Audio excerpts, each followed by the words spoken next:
ये ध्यान में रखना कि अगर गलती से बीजेपी की सरकार आ गई तो आपकी झुग्गी बचने वाली नहीं है। सारी झुग्गियां ये 6 महीने में तोड़ देंगे। जब तक यहाँ केजरीवाल की सरकार थी तब तक तो एक ईंट भी नहीं हिली थी।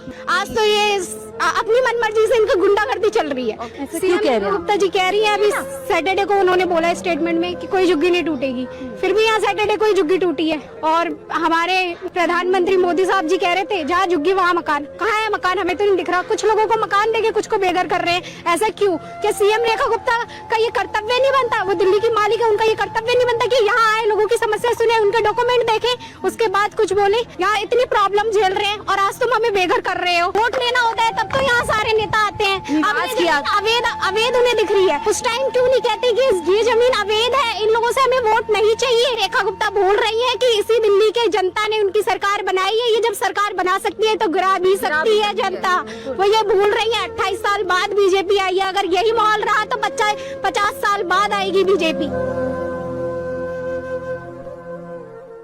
झुग्गी वैसे नाले के पास बसी थी और रेलवे के पास बनी थी, उन झुग्गी को हटाया। ये झुग्गी कौन सी फ्लाईओवर पे बनी थी जो इनको तोड़ा गया? बेटू आपका नाम क्या है? पूरा नाम बताओ आप। हमारा तो अब कोई नाम ही नहीं बचा। हमारे तो सब डॉक्यूमेंट इसी में दब गए। अब क्या नाम रहेगा हमारा? जब घर नहीं है, कागज नहीं बचे, अब तो ये एड्रेस का भी कुछ नहीं है, तो अब क्या नाम है हमारा?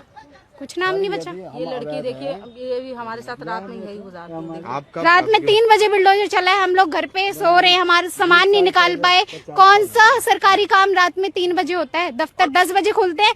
दूसरे दिन सुबह डिवीजन बेंच में हमारी हेयरिंग थी, इन्हें पता था 10 बजे का मैटर लगा है, इन्होंने 3 बजे बुलडोजर चला दिया इस डर से कि कहीं इन्हें स्टे ना मिल जाए। हम लोग रात में कोर्ट के आपकी किताबें भी दब गई, सब दब गया। हम तो कुछ भी नहीं है, बस हम तो एक ऐसे ही रह गए। अब कुछ भी नहीं बचा हमारे पास। तो हमें तो रेखा गुप्ता ने ऐसा कर दिया, गरीबी हटाने आए थे मोदी।